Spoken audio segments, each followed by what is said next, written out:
Hello बच्चों, इसके पहले वाले वीडियो में आपने प्रकाश के विषय में पढ़ा था। प्रकाश के परावर्तन के विषय में पढ़ा था। उसमें हमने बताया था कि प्रकाश क्या होता है, प्रकाश के क्या गुण हैं, ये बताया गया। प्रकाश के परावर्तन के विषय में बताया गया कि आपतित किरण क्या होती है, परावर्तित किरण क्या होती है, अविलंब क्या होता है, आपतन बिंदु क्या होता है, और इसके बाद आपतन कोण और परावर्तन कोण ये बताया गया था। अब प्रकाश के परावर्तन के नियम देखते हैं। पहला ये पहले देखें।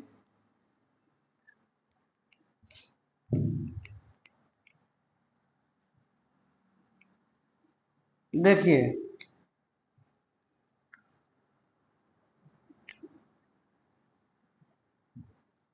ये एक्स एक्स डैश जो है एक परावर्तक पृष्ठ है। क्या है? परावर्तक पृष्ठ है। इस पर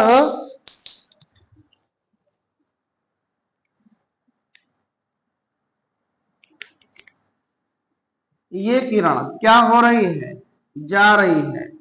इसलिए इस किरण को नाम देंगे आपतित किरण। इस पर गिर रही है, आपतित किरण।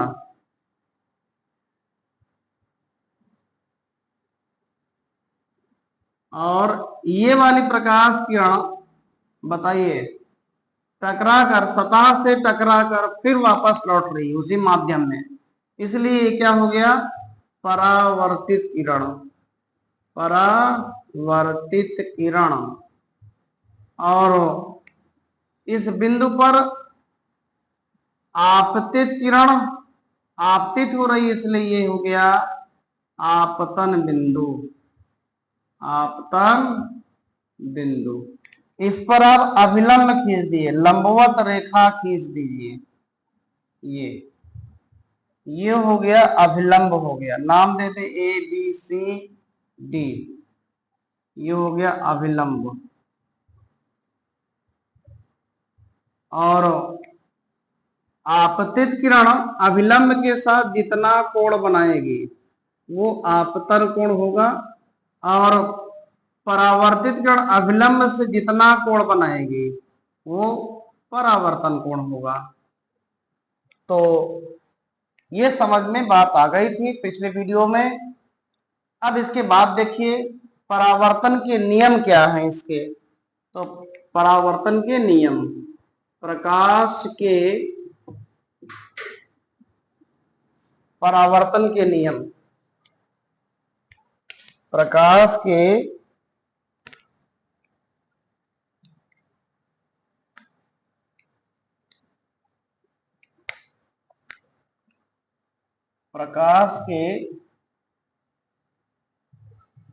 परावर्तन के नियम क्या है? Law of reflection of light. Law of reflection of light, इसके क्या नियम कानून है वो देखा जाए। तो नंबर 1, ये कौन सी किरण? आपतित किरण। कौन सी है? आपतित किरण।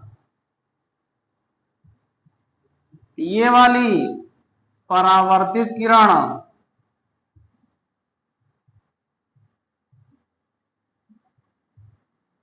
ये क्या है? अभिलंब। किस बिंदु पर? आपतन बिंदु पर। तो आपतन बिंदु पर अभिलंब। आपतन बिंदु पर अभिलंब सभी एक ही तल में होते हैं। एक ही तल में होते हैं। जैसे ये किरण है, ये किरण है, ये सब तीनों किरणें जो है इस पर है। ब्लैक बोर्ड आपके व्हाइट बोर्ड पर है। ब्लैक बोर्ड का नाम निकल आता है, व्हाइट बोर्ड है। ये व्हाइट बोर्ड पर है, इसलिए जो है सभी एक ही तल पर है ना। तो नियम नंबर 1, आपतित किरण, परावर्तित किरण और आपतन बिंदु पर अभिलंब सभी एक ही तल में होते हैं। दूसरा नियम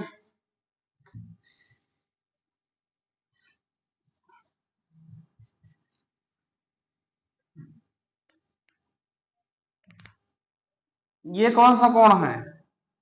आपतन कोण। आपतन कोण, नाम क्या है इसका? आई। आपतन कोण सदैव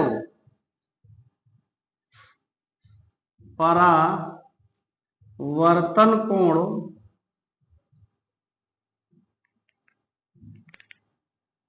आर के बराबर होता है। आपतन कोण सदैव परावर्तन कोण के बराबर होता है।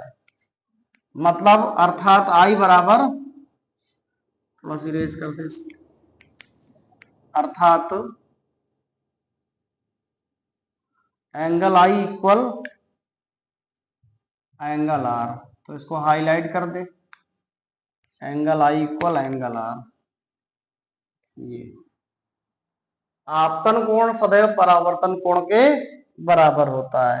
अगर आपतन कोण 30 डिग्री है तो परावर्तन कोण भी 30 डिग्री होगा। आपतन कोण 40 डिग्री है तो परावर्तन कोण भी 40 डिग्री। आपतन कोण 50 है तो परावर्तन कोण 50। अगर आपतन कोण थीटा है तो परावर्तन कोण भी थीटा होगा। अगर आपतन कोण अल्फा है तो परावर्तन कोण भी अल्फा होगा। इस प्रकार आपने समझा आपतन कोण सदैव परावर्तन कोण के बराबर होता है। ये परावर्तन के दो नियम है। क्लियर हो गया होगा। हाई स्कूल स्तर में इतना ही है, हाई स्कूल लेवल में इतना ही है। अब इस पर कुछ न्यूमेरिकल देख लेते हैं। परावर्तन पर कुछ न्यूमेरिकल देख लेते हैं। जैसे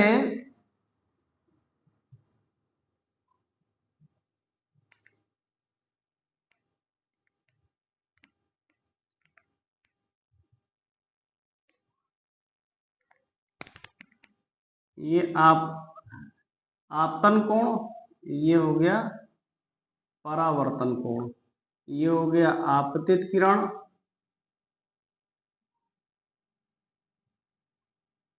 और ये हो गया परावर्तित किरण।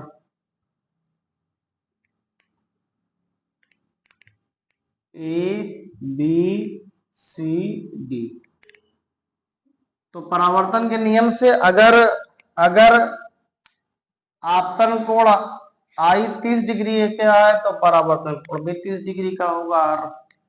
और अगर ये वाला एंगल ले ले, एक्स एक्स डैश कर ले, तो अगर ये थीटा है, हम सपोज करें ए बी एक्स अगर थीटा है तो ये एंगल कितना होगा? सी बी एक्स डैश कितना होगा? तो ये थीटा है तो ये भी थीटा होगा। ये आपतन कोण नहीं होगा क्योंकि ये अभिलंब थोड़ी है, अभिलंब ये वाला है ना। ठीक है। अगर ये थीटा है ये भी थीटा होगा। कैसे? कैसे थीटा हो गया? क्योंकि पूरा कितना डिग्री का है? ये बीडी इस पर लंब है, ये पूरा 90 डिग्री का हो गया। एक्स बी डी कितना हो गया? 90 डिग्री का हो गया। और ए बी डी कितने का है? ए बी डी है, आई है, ए बी डी ये सपोज करें आई है, ये क्वेश्चन मार्क इसको निकालना है। ठीक। तो ए बी डी और एक्स बी डी कितना है? एक्स बी ये थीटा है, तो आई कितना होगा? इसलिए आई हो जाएगा 90 माइनस थीटा हो जाएगा। पूरा 90 है, इसमें माइनस कर दिया आई, तो कितना हो गया? ये हो गया आई जो हो गया 90 माइनस थीटा हो गया। ये 90 माइनस थीटा, तो आर भी क्या होगा? आर भी 90 माइनस थीटा हो जाएगा। जब आर 90 माइनस थीटा हो गया तो ये वाला एंगल क्या हो गया? इसलिए angle C B X dash जो हो गया वो थीटा हो गया। यार ध्यान रखना, अगर ये 45 डिग्री का है तो ये भी 45 डिग्री का होगा, ये 40 डिग्री का है तो ये भी 40 डिग्री का होगा। देखे इस चित्र में देखो,